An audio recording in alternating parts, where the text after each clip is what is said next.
Hello, this is Michael Keys, and today I'm sharing with you 3 important things that will help you at your listing presentation to list more properties and therefore make more sales. 1. You should become the vendor's trusted advisor and friend, and that means that you must be able to build excellent rapport, and you do this by asking good, intelligent questions and then give the potential seller a good listening to. You need to build rapport through the entire listing presentation. If the vendors like you and trust you, they'll list with you if you know how to lead them to make the decision that is right for them. You must have total belief that you are the very best agent, you're going to get them the highest price and give them the very best service out of any agent in your area. 2. Your presentation must be designed with leading questions.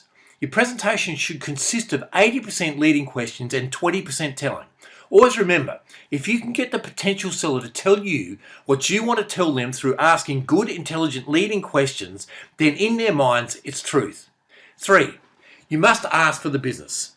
The leading questions should then lead to the questions that build yes momentum and help you to win the listing with the final close. Now, what's the most common stall that the vendors give you?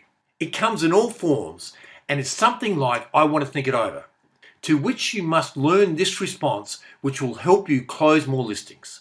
When they say, "I want to think it over," you say, "Mr. and Mrs. Seller, you obviously wouldn't be thinking it over unless you were seriously considering using me as your agent, would you?"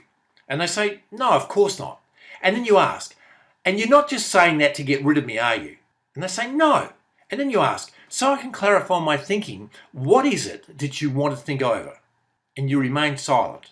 Now, if at that stage they give you something, they say, "Well, we want to think over the price." Okay, then you overcome it and you close the listing. But if they say, "Look, we just want to think it over," then you move on to the "could it possibly be?" And you say, "Could it possibly be me? Could it possibly be my company? Could it possibly be the price? Could it possibly be the fees?" You must find out what the real reason is that they want to think it over and then overcome it. And here's how to overcome the 2 most common objections. 1, price. It's when they say they think their house is worth more than the price you've given them. You then ask, "How much do you think your house is worth?" If it's within reason, you then ask, "So if I'm prepared to take it on at that price, will you list your property with me?" And you stay silent, you wait for their answer. If it's positive, then just say, "Well, why don't we give it a go then?" And you take it on, and you get the paperwork out and you fill it out. If they say, "We feel your fees are too high," you just say, "Well, most things are these days," and then close the listing. Apply these simple things and you'll get more listings and make more sales. Now, I want you to be present. I want you to be bold. I want you to be enthusiastic. And until next week, here's to your success in real estate. This is Michael Keys saying goodbye.